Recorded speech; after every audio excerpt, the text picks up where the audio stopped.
suis un ancien snowboarder professionnel. J'ai derrière travaillé longtemps dans l'industrie de la glisse. De la glisse, je suis passé au prêt-à-porter, où j'ai rencontré ma compagne. On a une marque qui s'appelle Venitz, marque d'upcycling.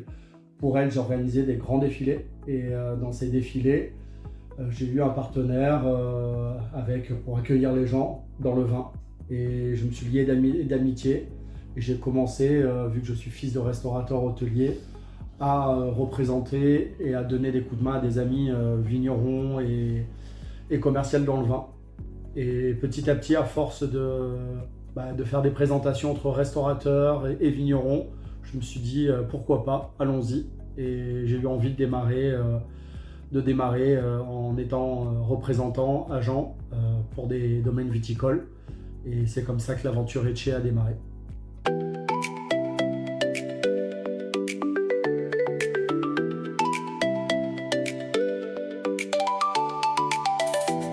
Alors moi je me présente, je suis Mathieu, je suis sommelier et œnologue. Moi j'ai commencé le vin tout petit, tout jeune, avec ma famille du côté de mon papa, qui étaient des grands passionnés de vin, qui ont une énorme culture dans le vin. Et du côté du papa de ma maman aussi, qui était un grand passionné, mais à l'opposé.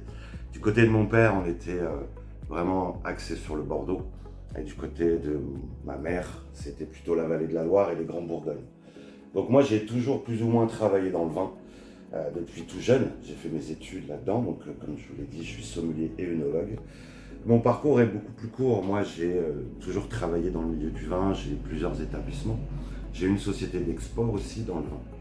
Voilà pourquoi, encore aujourd'hui, à mon âge, je travaille toujours dans le vin. Je suis toujours autant passionné. Et j'ai eu la chance avec Rudy de pouvoir collaborer et de déguster tous ces vins pour arriver à cette sélection. Rudy est agent pour tous ces vins. Moi, je suis agent aussi pour les maisons avec lesquelles je travaille et que je représente. Et le point fort de cet établissement, c'est nos soirées, nos cours d'œnologie. C'est-à-dire qu'ici, on a créé un atelier qui s'appelle « Découvrir mon profil œnologique ». Ce petit atelier se déroule en 2 heures, 2 heures et demie de temps à peu près.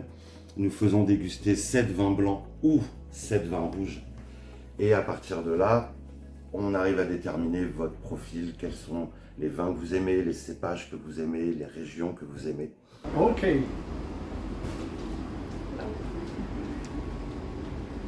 So please take a seat. Ah, bien. Bonjour. Donc c'est en anglais. Il m'a posé la question et je ne savais pas dire. J'ai dit, elle m'a pas précisé dans la langue de Shakespeare ou de Molière. On parle un petit peu français.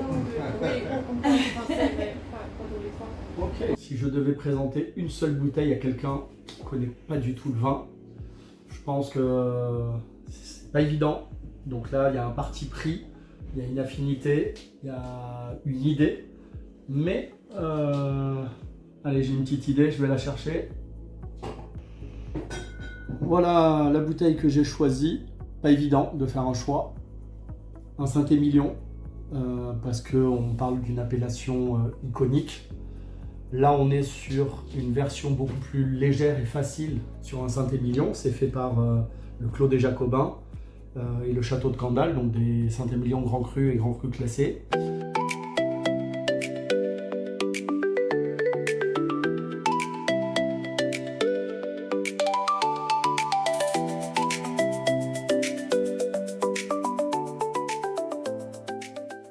Chaque bouteille, oui, il peut y avoir une histoire, mais ça dépend des personnes. Moi, par exemple, comparé à Rudy, il y a 2 bouteilles emblématiques qui, pour moi, ont une réelle importance. Ça va être Château Le Thil, Pessac-Léognan 2019. Car tout petit, j'ai commencé à faire mes armes avec les Bordeaux. J'ai grandi en dégustant et en buvant des grands Bordeaux avec mon père et mon grand-père. Ça serait la première bouteille pour initier quelqu'un. Et la deuxième bouteille, parce que une, c'est pas possible. La deuxième, pour moi, serait celle-ci, qui a été un très gros coup de cœur, parmi à peu près 250 cuvées que j'ai pu goûter avec Rudy, qui est un vin de la vallée de la Loire, qui est Savenière, c'est du Chenin. pareil, ce vin pour moi a une histoire, car avec mon autre grand-père, j'ai découvert des grands vins blancs, comme la coulée de Serran de Nicolas Joly. Donc voilà, pour moi, c'est pas une bouteille, mais deux. Et avec ça, on peut vraiment s'amuser. On peut apprendre le vin et apprendre ce que c'est que des grands vins, pour pas trop cher, je trouve, en plus. Parce que franchement, nous, il m'a surpris. Et j'ai été... Ouais, autant la première fois, on a été vraiment séduit par celui-là. Ouais. Moi, le rouge, je préfère le Manel, mais en blanc, je préfère celui-là que le Manel blanc. Oh, Ouais. c'est joli, là. Ouais, ça fait.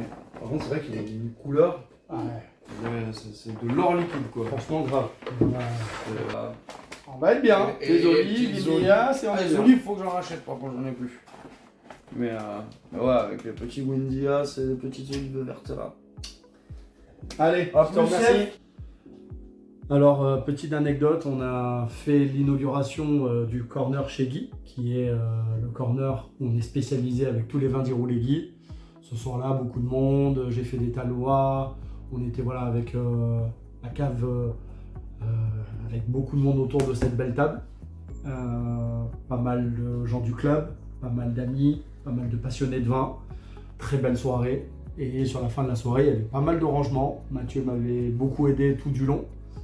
Et à un moment donné, il fallait quand même tout ranger, je voulais le laisser tranquille et je voulais qu'il profite parce que c'est vrai que quand on reçoit autant de monde, bah, c'est toujours un peu la course parce que le lieu a sa capacité. À ce moment-là, bah, j'étais en train de nettoyer, Mathieu était avec ce groupe de passionnés de vin, 5-6, des très bons clients, des amis, des gens qu'on apprécie, des gens avec qui on partage des bons moments. Et à ce moment-là, Mathieu me dit bon, et qu'est-ce qu'on ouvre ? Et j'ai fait une belle soirée, je suis content, c'est une réussite. Ce jour-là, j'avais vraiment ce moment-là de dire on avait vécu une belle soirée. Et je dis à Mathieu, ce qu'il ne faut jamais dire, hein, ouvre ce que tu veux. Et là, il me fait répéter 2 fois, il fait ce que je veux. Je dis, ouais, Mathieu, ce que tu veux. Donc là, il commence à ouvrir une bouteille, il va vous raconter un petit peu. Au bout de 10 minutes, je suis en bas en train de ranger. Et il me fait Rudy, on ouvre quoi? Je fais Mathieu, je t'ai dit, tu ouvres ce que tu veux. Et ça a duré 4 heures comme ça.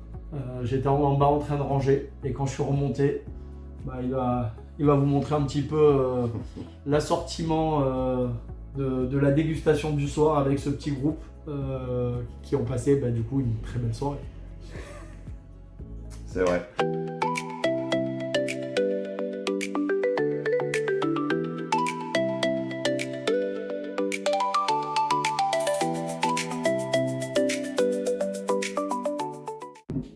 Bon, moi j'ai commencé avec Rudy en mai 2025, où ce soir-là au château de Brindos, il avait présenté 250 cuvées.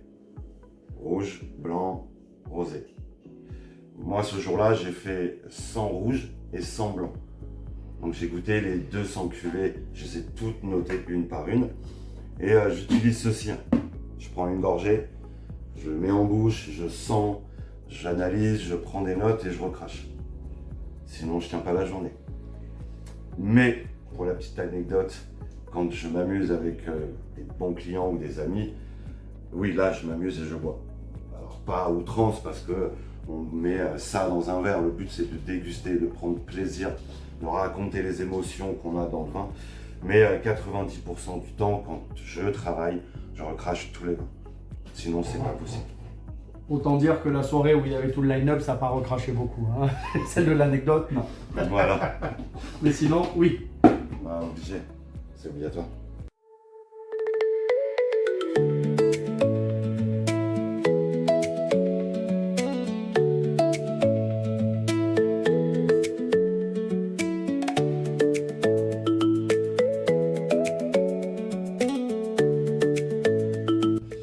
J'ai 2 filles. J'ai une ado qui a 15 ans, qui a toujours été, avec qui je suis très proche, que j'ai pas en permanence avec moi, qui habite à Barcelone. Elle était là dès le démarrage de la cave. Sur les premières dégustations, vu que ça recrache, que justement quand on déguste, avec toute la gestuelle de la dégustation, elle a trouvé ça assez assez drôle. Moi, je suis pas du tout un grand buveur.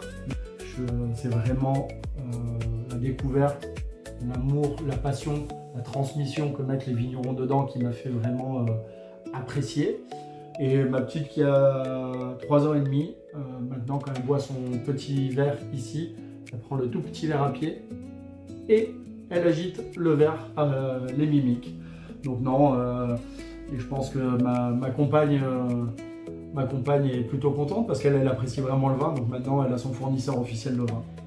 Alors pour moi c'est un peu plus compliqué parce que ma vie tourne autour du vin.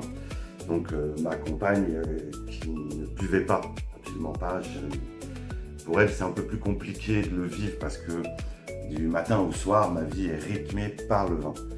J'organise aussi beaucoup d'événements autour de l'art parce que je suis un passionné d'art. Et forcément j'organise tout le temps des dégustations. Mais ma vie est autour de ça, 7 jours sur 7, je goûte des vins. Là par exemple on va recevoir du vin aujourd'hui. Je vais être obligé de le goûter, de le recracher, de voir ce qu'il donne. Premier prix de la famille et vous montez et on passe voilà, sur les vins ensoleillés du sud forcément. Et vous avez comme ça pas mal de vins et pas mal d'appellations. Les vins sobres. Vous connaissez? Oui. Chez nous, le chef c'est nos femmes, chacun chez soi. On est d'accord? On est d'accord. On est d'accord, voilà, donc voilà qui est le chef. Nos femmes, chez nous, c'est les chefs. Conflit. Quand Mathieu dit c'est pas bon, c'est lui qui a raison. Quand je dis c'est trop cher, c'est que j'ai raison. Donc voilà, il n'y a pas de conflit puisque chacun on a notre partie.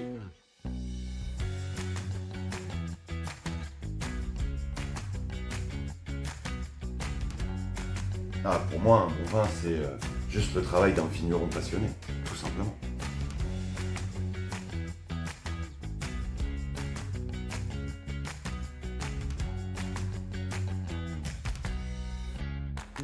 Un bon vin, un vin qui se partage. Aussi.